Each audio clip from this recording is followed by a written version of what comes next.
Ang sarap lang dito sa bukid mga ka-actor. Pag meron ka ng ganito, meron kang ganyan. So medyo nakaka-relax ka talaga dito.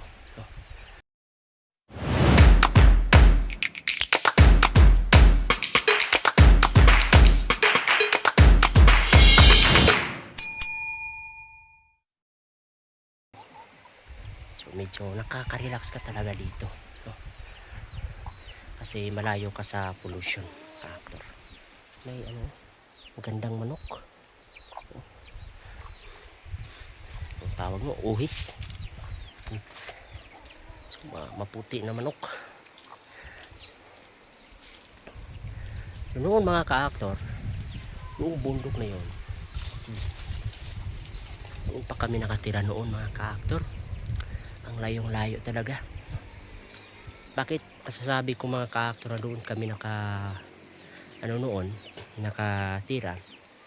Kasi doon yung panghanap buhay ng aking ama noon mga ka-actor, no? Doon siya nagtatanim ng mga mais. Doon siya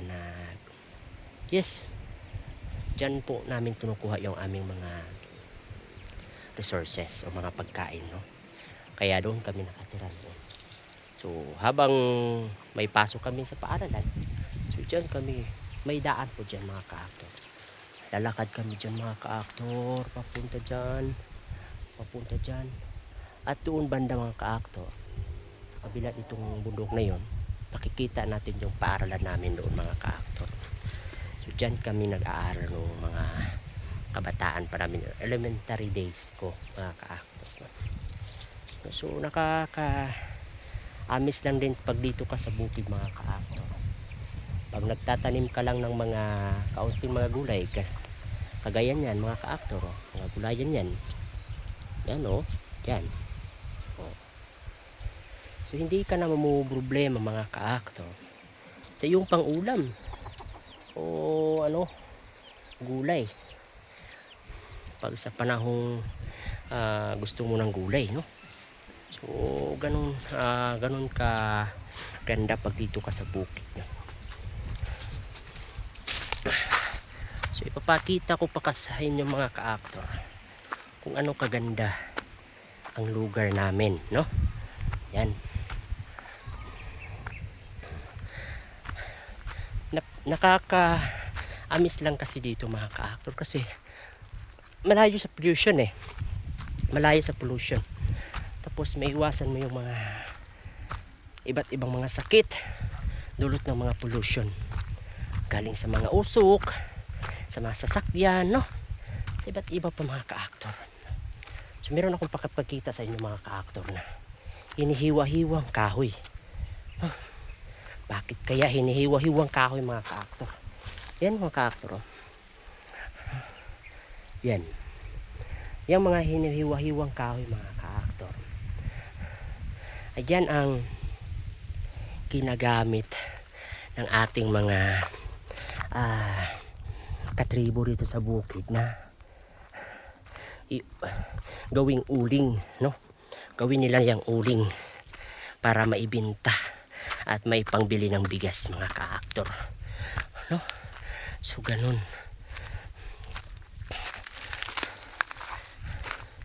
kapait dito sa bukid pag mahirap ka lang, no? So marami ditong mga lubi na wala namang mga bunga. Useless lang talaga pag magtanim ka ng ganito. Kagayan yan, walang bunga. Kagayan yan, walang bunga. Ay, kagayan yan, walang mga bunga.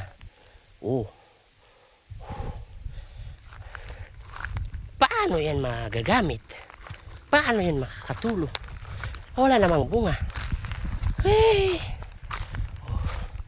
So ang purpose na lang talaga nito ay pagsilungan natin pag mainit. Siguro kailangan ito ng mga abuno, no? May raha, may kahoy na sana yun. Yun, may raha. So ibibenta din nila yung kahoy na yan. Yun, okay. Yan mga ka-actor, no? Bilib talaga ako sa may-ari ng lupang ito mga ka-actor. Kasi kahit walang mga bunga yung mga lubin niya, oh, wala talaga, oh. Oh, so pinag-ano talaga nila, nilinis talaga nila ito, nilinis talaga nila. Sa pagkakaalam ko mga ka-actor, ang lupang ito ay mahirap tubuan ng ng mais, no? Kasi yung lupa niya matigas, no? At saka ang color ng lupa ito ay pula. Kaya walang mais na mabubuhay dito. So yun mga ka-actor, no? So ano kaya ang maaring iabono dito mga ka-actor o gawin dito mga ka-actor ng mga lubi na hindi namumunga? Putulin na lang kaya ito o anong mas magandang gawin?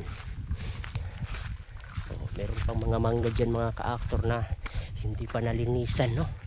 So marami talaga yung mga tanim dito mga ka-actor, eh.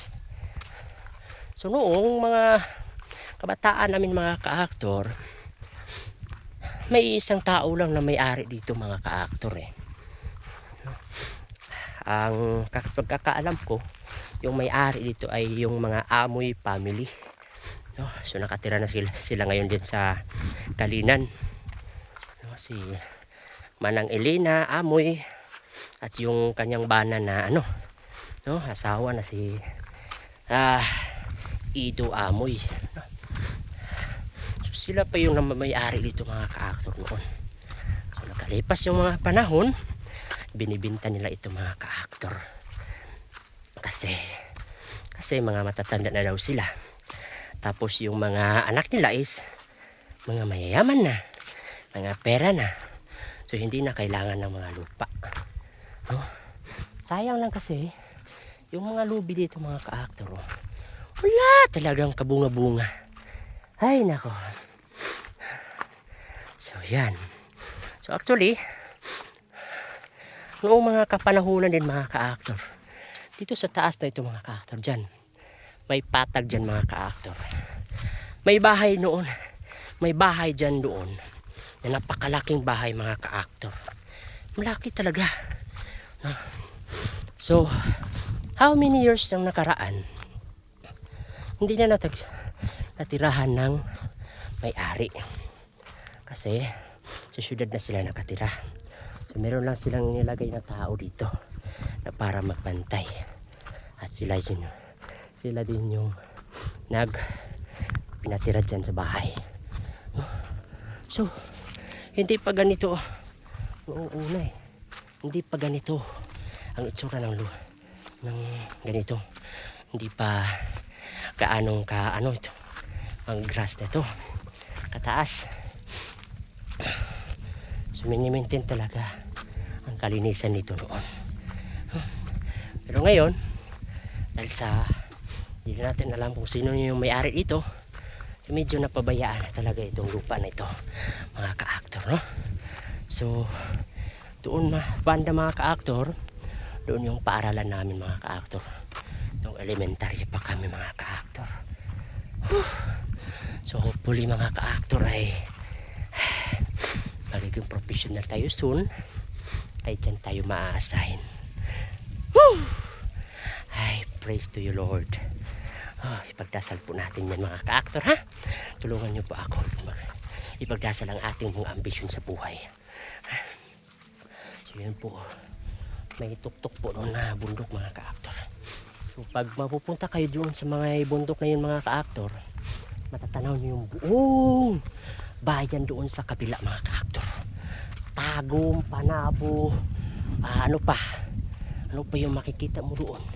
Pakarami ka pang makikita doon mga ka-actor, no? So ngayon may pakilala ako sa inyo mga ka-actor na ating kaibigan na si Kalabaw.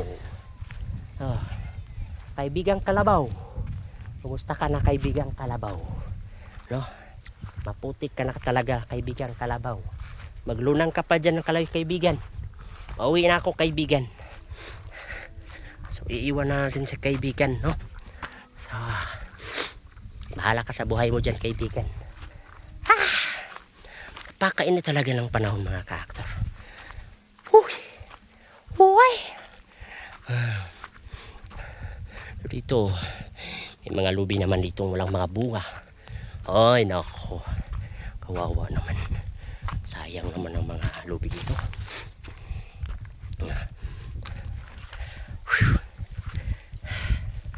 Ay, so yun lang muna, mga ka-actor. Thank you for watching, and don't forget to like and share and to subscribe our YouTube channel. Thank you and God bless.